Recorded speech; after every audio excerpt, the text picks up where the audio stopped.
East, and I gotta tell you, I don't know about you, but I'm feeling all in. Are you feeling all in? Yes, as you heard in my introduction, my name is Kindra Hall, and yes, I am a storytelling expert, and as you probably know, stories are the most important tool, the most important skill you can have in this business, and I discovered the power of story at a very young age. I was 11 years old when I told my very first story. I was in my last year of elementary school, and I have to tell you, it was not a good year for me. How many of you had kind of a tough time at about 11, 12 years old, right? It's an awkward time, and I think part of the reason is because it's one of the first times that we start wondering, who am I? What do I bring to this world? Now, there were a couple other reasons this year was difficult for me. Number one, I was recovering from a very bad haircut. Yeah, did any of you have bad haircuts, right? My mom, here's what happened. My mom, I had this beautiful, long, flowing hair. My mom, I think she was tired of brushing it and me screaming at her about it, so she decided to cut it all off. It's a nice little pixie haircut. Now the problem is, when you're 11 years old, the only way that people knew I was a girl was because of my long hair, so I had a very embarrassing summer that year. It was awkward. And the other reason 5th grade was such a difficult year for me, that 11 years old, is because I had this best friend who seemed to have it all figured out. She was perfect. Have any of you had a perfect best friend?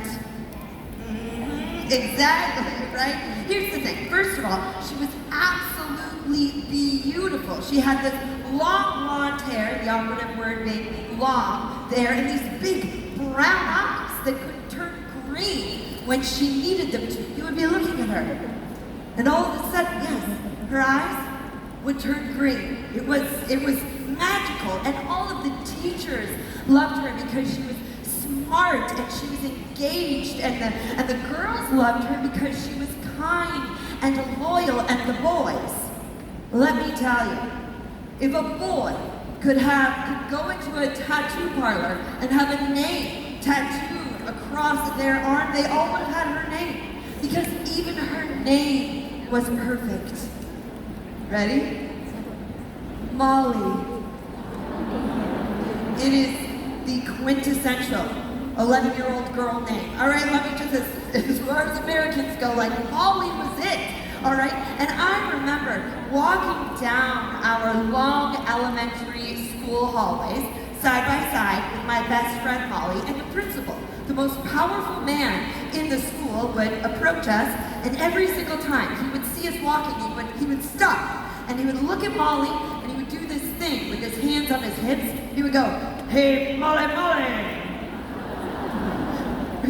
Looking back, a little inappropriate, okay, right? Yeah, not the, "Hey, Molly, Molly." And then he would just keep on walking, like I wasn't even there. And I remember I was so desperate to stand out, to make my difference, to have my voice be heard. And then at the very end of that school year, I got my chance.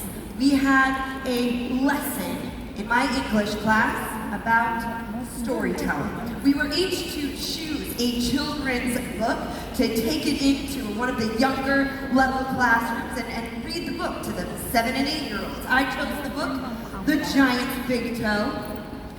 It's a classic. Did not do much for my popularity. It's kind of an awkward title if you think about it. And I remember holding on to this book and thinking, maybe I could do something with this, add a little bit of details, add some emotion to the story. And then I walked in to read my story to a room full of 7 and 8-year-olds. And it was right at the end of the school day, and it was pure chaos in the classroom. Kids were bouncing off the walls, bugs off each other. The teacher had completely given up. She just wanted the children all to go home. And I remember standing there with my book and thinking, no one is going to pay attention to this. So I decided to close the book, set the book down, and just tell the story. And within those first few sentences, I held those little kids in the palm of my hand. Oh yes. And I'll admit, I kind of liked the power, right? Like I knew that if I wanted to, I could make them laugh, I could make them cry, I could make them feel, and I knew in that moment that maybe the answer, the solution I had been looking for to have my voice be heard, to go all in on who I was simply to share more stories. Now I didn't go back to 5th grade, okay? My name was in lights. I've gone tour all over the school. Kindra is the giant's big toe, which that was awkward as well, because who wants to be a big toe? And I remember on the very last day of school, walking side by side with my best friend Molly down those wide elementary school hallways, and we passed the principal, the most powerful man in the school, and again, he stopped, he looked at us, he did his weird like, hey, Molly thing, because he couldn't help himself.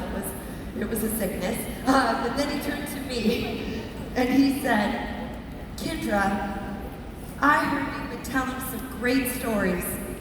Keep it up. And so I did. And now, I'm here.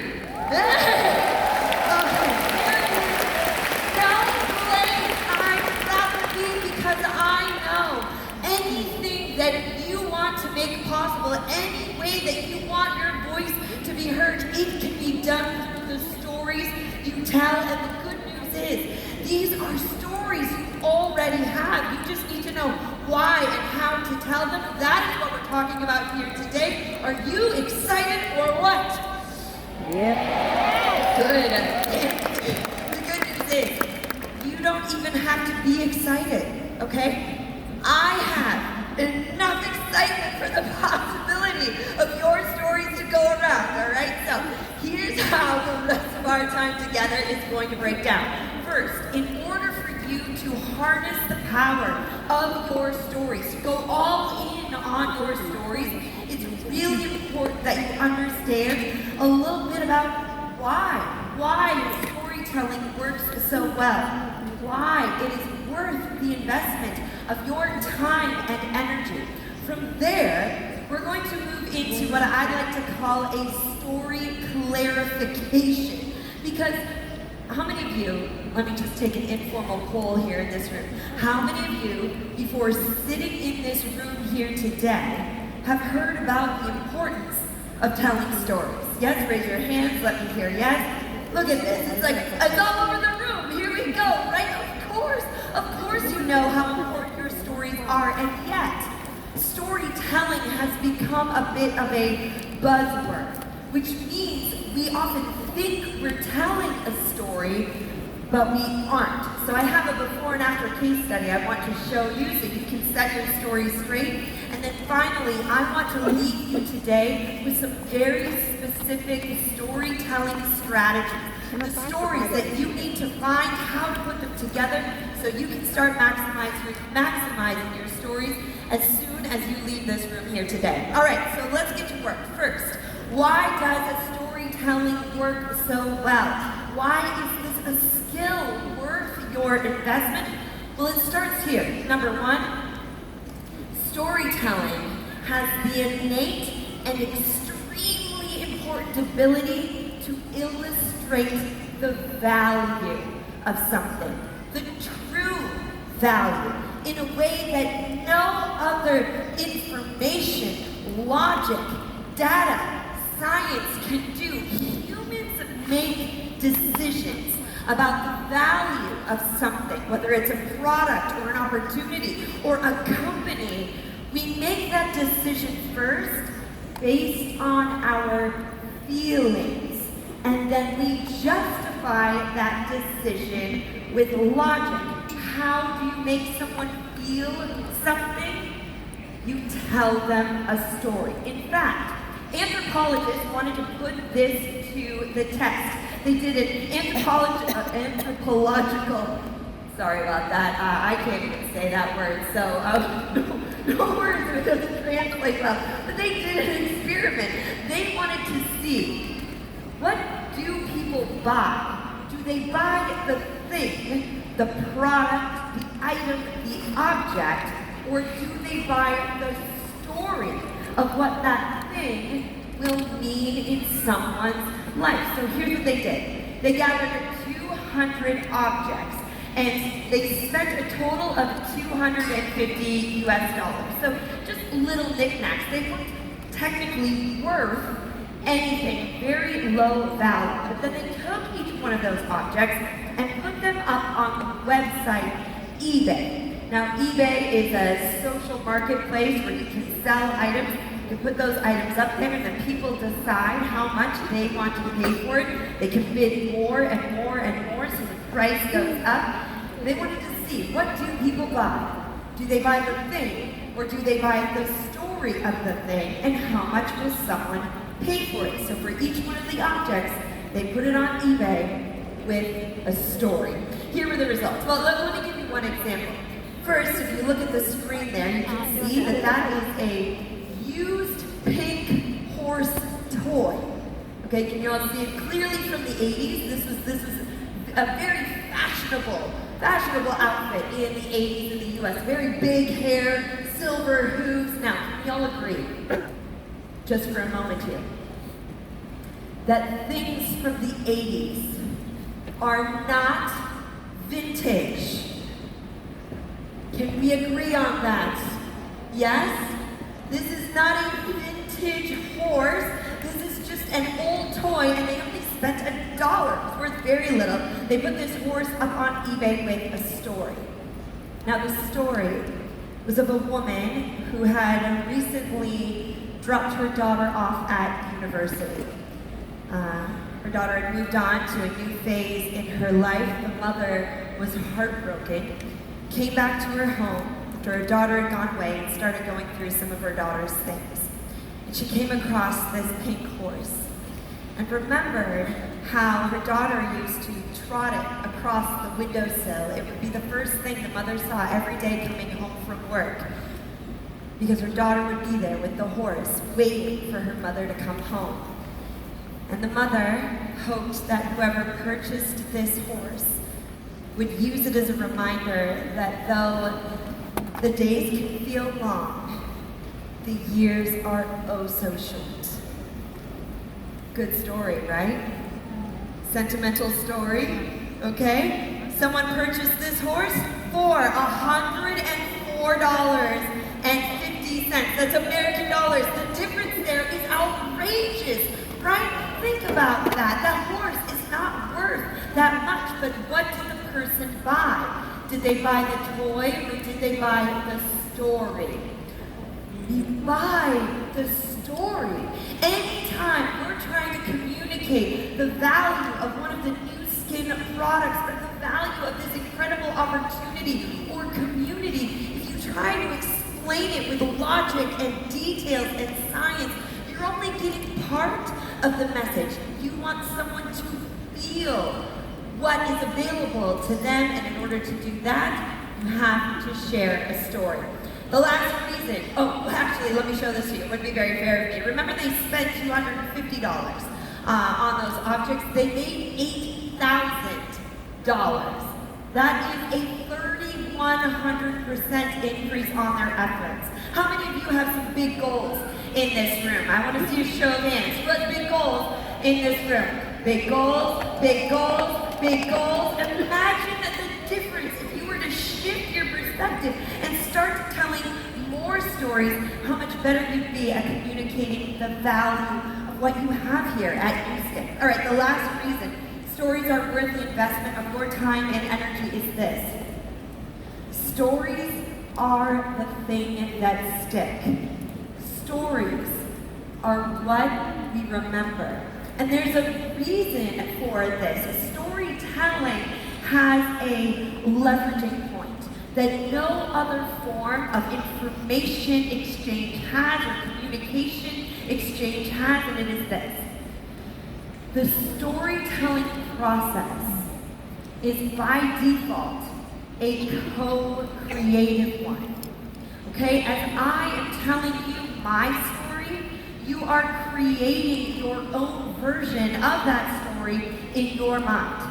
You're adding my words, you're taking my words, yes, but you're adding your own images, your own feelings, your own lived experience.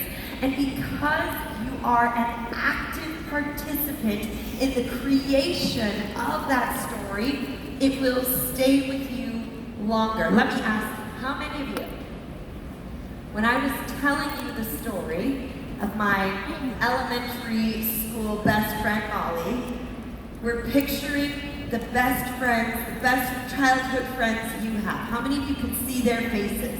Let me see your hands. Right? You could picture them. Or when I was talking about my elementary school and walking down those long hallways, how many of you pictured your primary schools that you grew up going to? Let me see. I want to see. Yes, were you walking those hallways? Okay, I see them. You're raising your hands, you're nodding your heads because I know what I'm doing up here. I know that by default, this is how stories work. Anytime you tell a story, the person you're telling it to will meet you halfway. And because of that, your stories will be remembered. Rudyard Kipling said it, if history were taught in the form of stories, it would never be forgotten. I know that each and every one of you are here to leave your legacy, to have your voice be heard, to make an impact on the world through NUSKIN and everything that you have to offer here. If you want to be remembered, be telling your stories. Okay, so there are just a few of the reasons why storytelling is worth the investment of your time and energy as a skill. However, we need to now establish a little bit of storytelling clarification so that you know what a story is and what a story isn't, so you make sure to seize every one of the story opportunities that are available to you. So let's start first with a few of the things that a story is not. Okay, first of all, a story is not a list of ingredients and or their benefits. Now, I know at NUSKIN, you use only the best ingredients. They create so many incredible benefits, but each one of those ingredients, just saying the name of what it is, isn't going to start that co-creative process.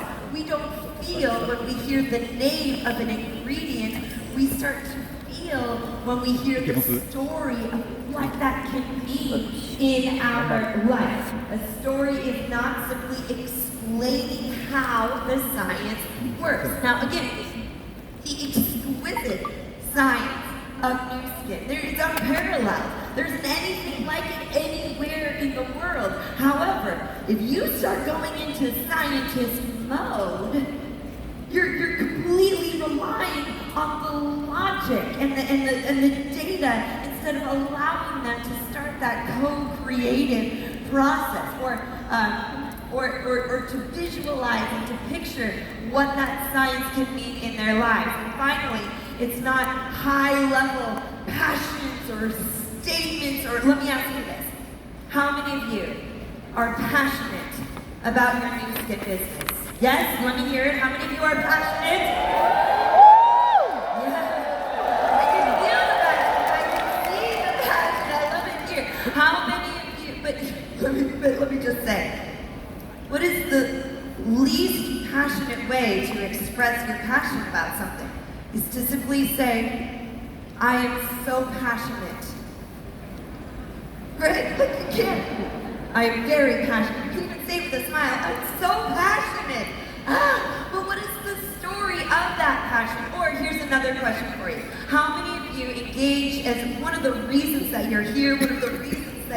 decided to become an entrepreneur, and everything that means is to have a little bit more time, freedom, and flexibility, maybe with your family. Let me hear, is that anybody's why in here?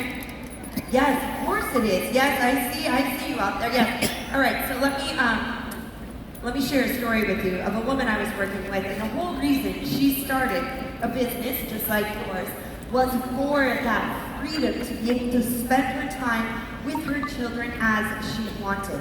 So here's her story. It was many years ago now. At her children's school, there was a very special day called Author Day, where all of the kids and all of the teachers would get all dressed up in costumes of their favorite authors or favorite book characters, and there would be a whole parade through the hallways of the school. It was such a big deal. And the mother, every year, would dress her kids up in their Author Day costumes. She would drop them off at school, and then she would drive to work. She would go to her job. And at about noon, her phone would start dinging, and on her phone would be photos of her kids at the Author Day parade. Photos that someone else had to take because she did not have time freedom with the job she was in. And it broke her heart. And eventually she decided that she needed that freedom. She wanted that freedom. She doubled down on her business, on building a business like this, reaching out to people, following the system, sharing the stories. And 1 year later, on Author Day, she dressed her kids up in their Author Day costumes. She dropped them off at school, and yes, at noon, her phone was filled with photos of her kids at Author Day. Photos that she was there to take herself. Right? Yes, you can applaud that woman. Isn't that an incredible story about what this business makes available, that flexibility? And when I asked her why for engaging in a business like this, she said, I want more time freedom with my family. And I asked her again, and I said, why? What's your why? Why do you do this? And she said, I want more time freedom with my family. Doesn't the story make that statement feel completely different? You have these stories, these moments in your life that if you choose to start sharing them, they can change everything. So now let's talk for a moment about what a story actually is, and what a story has, what makes a story. First, a story has a beginning, a middle, and an end. Now I'm going to admit that doesn't help you very much. We'll talk more about that in just a bit. There are emotions in a story. You share that in the story so that other people feel and can join you in that story. A story happens in a moment. We'll talk more about that in a bit as well. And finally, there are characters to care about and something at stake. How many of you have worked with some characters in your NUSKIN experience? Yes? Don't point to your neighbor. I see all those characters sitting out there. Yeah, I see each one of your customers, the people on your team. Those are all stories that can be told. Now, I know that showing you two side-by-side slides of what a story is and what it isn't doesn't help you very much. So what I'd like to do for you now is play for you a before and an after case study of a brand, a person, an entrepreneur just like you, who thought she was telling a story, and then what happened when she actually did. Now you can see by the photo up there on the screen that this company, it's called Soul Carrier, it's a purse company, okay? It has nothing to do with what you do. But let me ask you, how many of you use a video to share about NUSKIN? Do you use videos? Yes. Yeah, you use videos on social media, you use videos to, okay, great. So this was the video that she used to tell her story. I hope you can tell, yeah, by the large air quotes, that she does not tell a story, but I want you to watch this video, and afterwards, we'll talk about it. Let's roll the tape.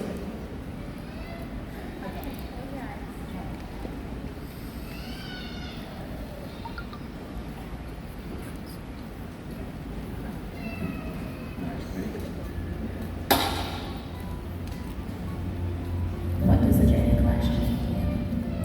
It means I'm being who I was born to be. I'm creating and I'm designing and I'm living my dreams. And this is the ripple effect of just finally getting to the place and doing what I so passionately love and want to be.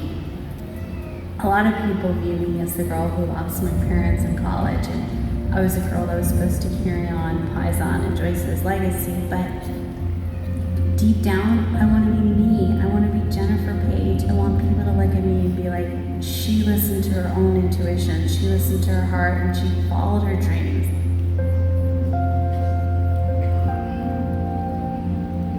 Soulcure is a fashion brand and it designs handbags, but it's so much more than that. I want it to be about encouraging young people to be who they are, to follow their dreams, and to not get swept up in the white noise, but to know that if there's something that they want to do, to go after it and do it with all their heart and all their passion. If you're doing what you're meant to do, you will get there.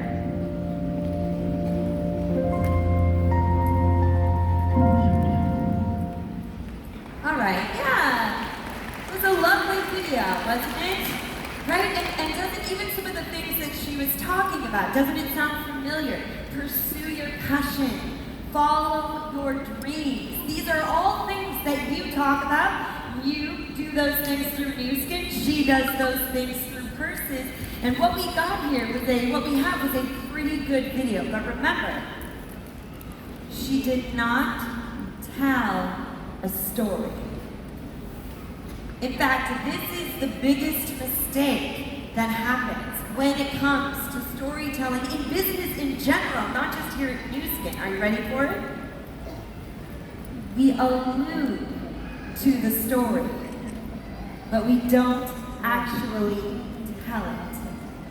We mention that there's a story there, but we don't tell the story. Instead, we just talk about being passionate. We talk about following your dreams. Let me ask you, who in here heard what the story might have been? Did you hear her say it?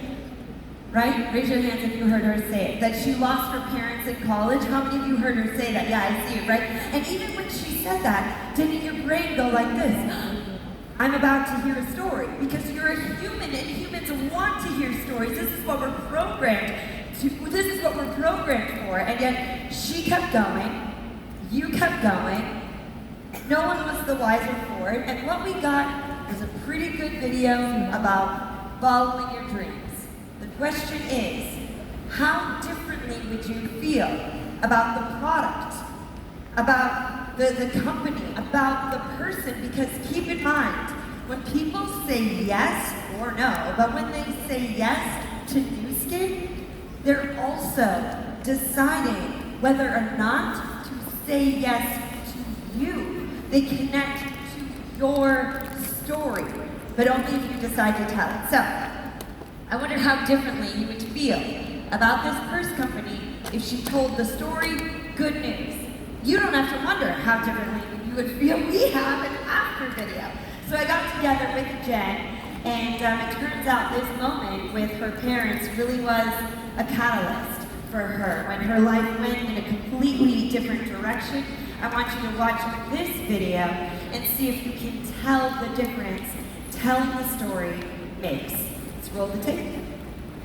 Suppose the story starts like anyone else's. My parents wanted what was best for me and not to have to experience the struggles that they did. So I pursued a business degree, and then afterwards I planned to pursue law school. Then when I was 21, my life changed. I woke to find myself hanging upside down by my seatbelt. My family's SUV had flipped over several times. hitting the base of a concrete billboard before coming to a stop. Both my parents were taken from me that day. My mom was killed instantly, and my dad died hours later in the hospital. I knew that saying goodbye to two people I loved would be hard, but what I wasn't expecting was how hard the aftermath would be. Everyone was wondering what I would become in light of this tragedy. There was a lot of pressure, scrutiny, a lot of noise. I'll never forget the last words my mother said to me. She was sitting in the passenger seat of the car, and seconds before the accident happened, she turned around and she said to me, "Where do you want to go?" The next moment was chaos, and she never even got to finish that sentence. But her voice, that question, "Where do you want to go?" is forever frozen in my memory. I decided the best way to honor my parents is to find an answer that worked for me, for Jennifer Page, not for anyone else. Soul Carrier is the manifestation of that. Every handbag I design is created to serve as a daily reminder, to ignite people to do what they're meant to do. I don't know where you'll be when someone asks you that question, "Where do you want to go?" or if you will have to ask it of yourself. But when that day comes, I hope that Soul Carrier can be a reminder to tune out the noise and to choose the path we were meant for.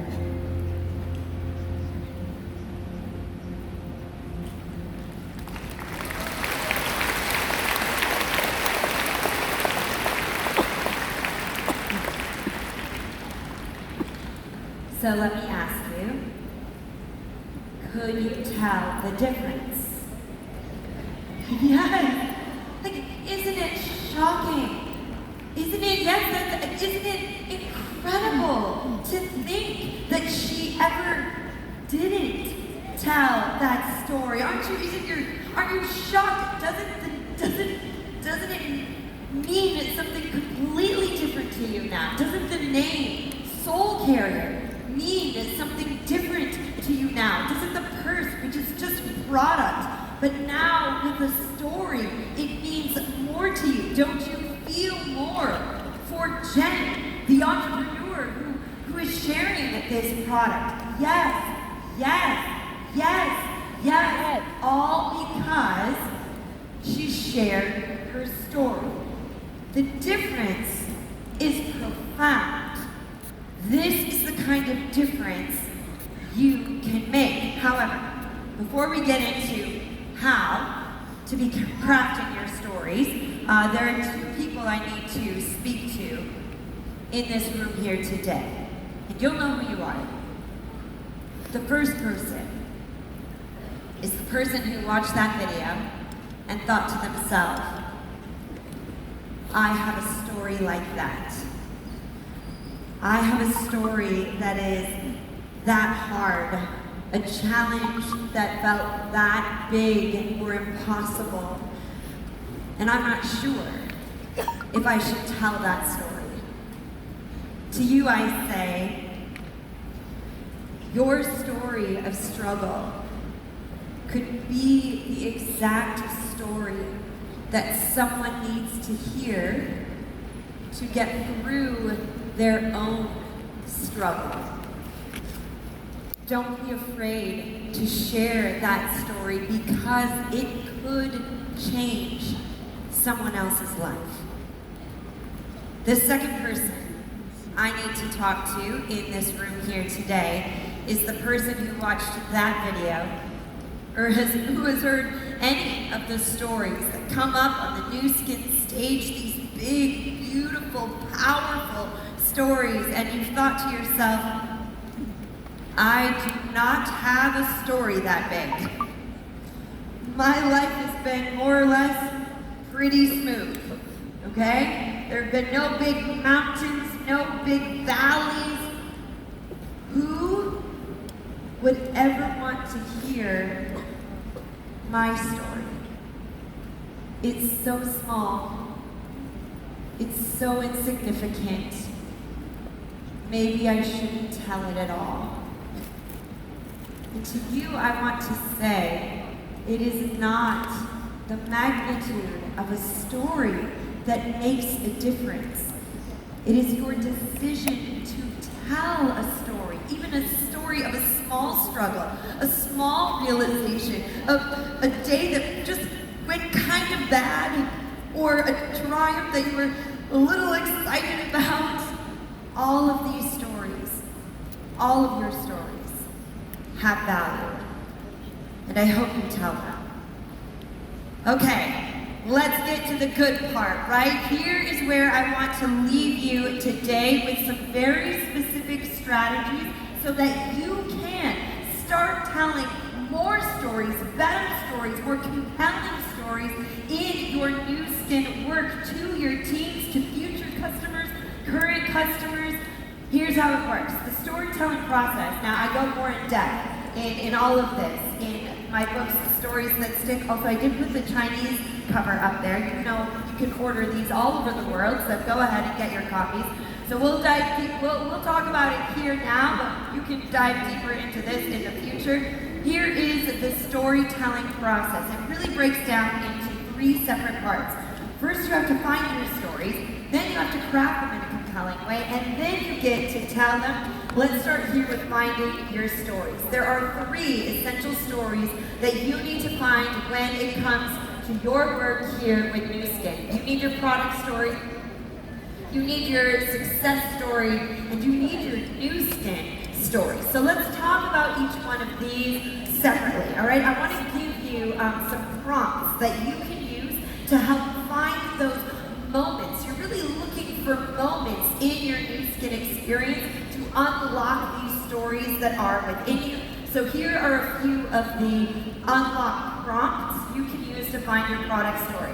First, choose one product you love. I know, you love all the products, okay? I know you do.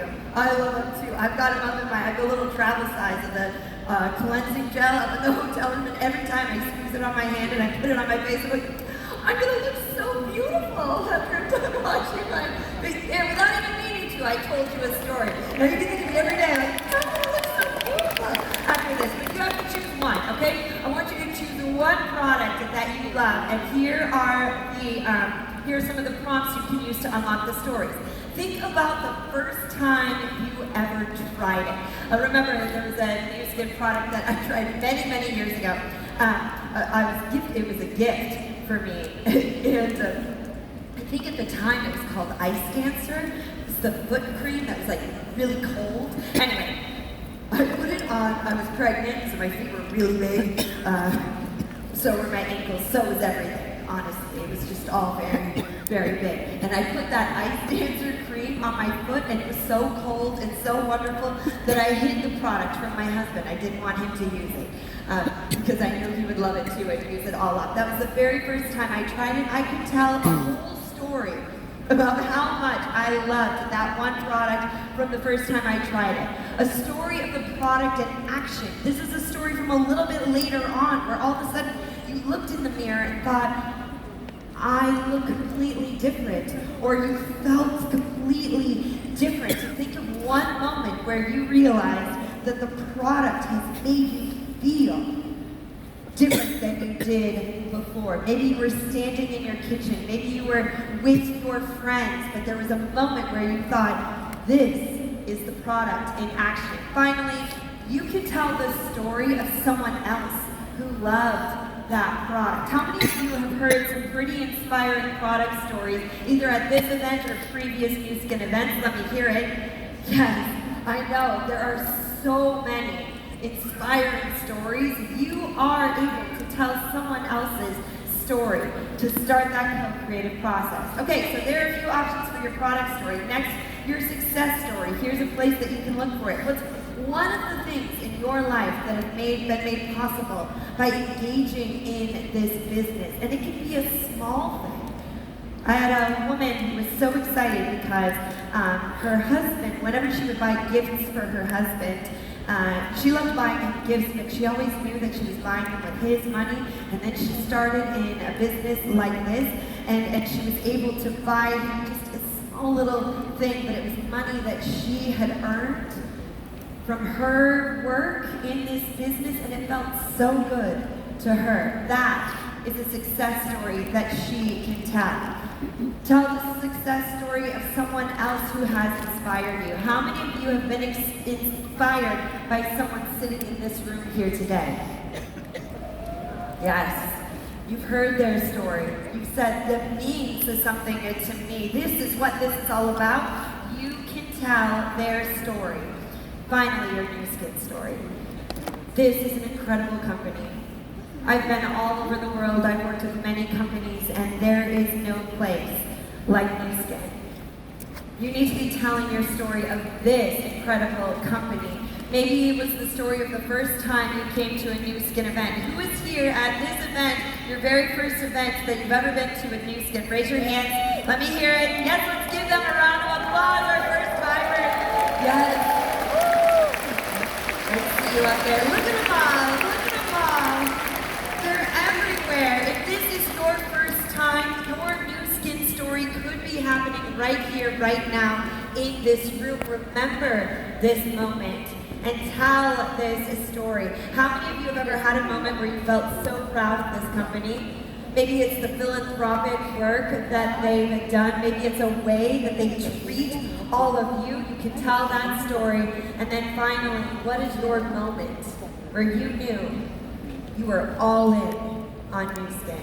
You'll hear those stories all throughout this event. Make sure that you find your own. Okay, now let's move briefly to crafting this story. It's very simple. I mentioned earlier that a story has a beginning, a middle, and an end.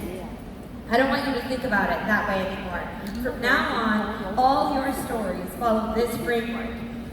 Normal, explosion, new normal. What was life? What was it before this product, this success, this company? Explosion is a decision that changed when life became different. And then finally, the new normal is what is possible now. What is your life now? Or someone you know, if you're telling someone else's story, what is their life now? So for example, look at this guy. He is not happy, right? He never gets recognized at his work. He wants to make an investment in his health, but he wants to make sure he's using top-of-the-line products. I mean, it is just, things are going downhill for this guy. And then he found you. And now look at him. He's so happy. What a happy guy. He gets recognized. He just walked across the stage earlier today as a diamond, right? Okay? He knows that he's making an amazing investment in his health, in his financial future. He has a whole team of people that he brought here today. He feels so good that he spent way too much money on an old pink horse toy that he bought off of eBay, okay? But that is how good he feels. This is the format that your stories need to take. Make sure to start them at the beginning, the normal, before everything changed. That's where the co-creative process happens. Finally, you have to tell the story. Now there are so many options for places where you can be telling your story. You can do it digitally, online, social media, and certainly you can do this in person, whether you're meeting someone for the very first time, to tell them that one story. Choose one product story and keep it tight, keep it short, to bring them in, to build that relationship. Humans build relationships through the stories they tell. I mentioned this before, you can tell someone else's story. If you're here for the first time and you think, I haven't done enough, I haven't experienced enough, I don't have a story I can tell, borrow one of the stories that you heard on this stage here today or yesterday or tomorrow. Tell that story forward as you continue to build your own. And for all of my leaders in here, who in here, where are my leaders in here? Yes, I heard it. I hear it. Here they're coming. Give me a shout if you're one of my leaders and you're building a team. Yes? Teach your team through stories. Tell them the stories of the lessons you learned the hard way. Tell them their stories back to them, of their courage, of the strength that they had. Tell stories to your team. There's one final thing I want to leave you here with today, and that is the most important story of all. That is the story you tell yourself. All day, every day, we are telling ourselves stories about who we are, about what we are and are not capable of, and the problem is, those stories often aren't positive ones. They're stories that hold us back or make us feel less than. They keep us playing small.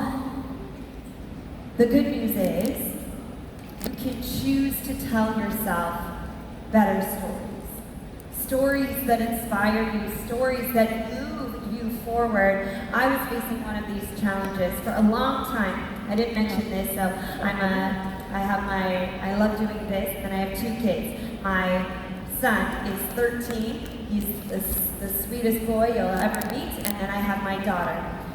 My daughter is almost 12, and she is beautiful, has this long flowing hair. I call her a force of nature, and my mother calls her karma.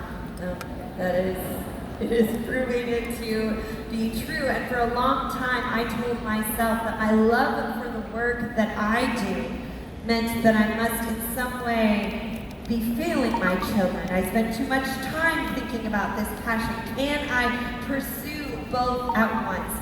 These stories were holding me back. Anytime I would doubt myself in my business, I would say, maybe I should just focus more on being a mother.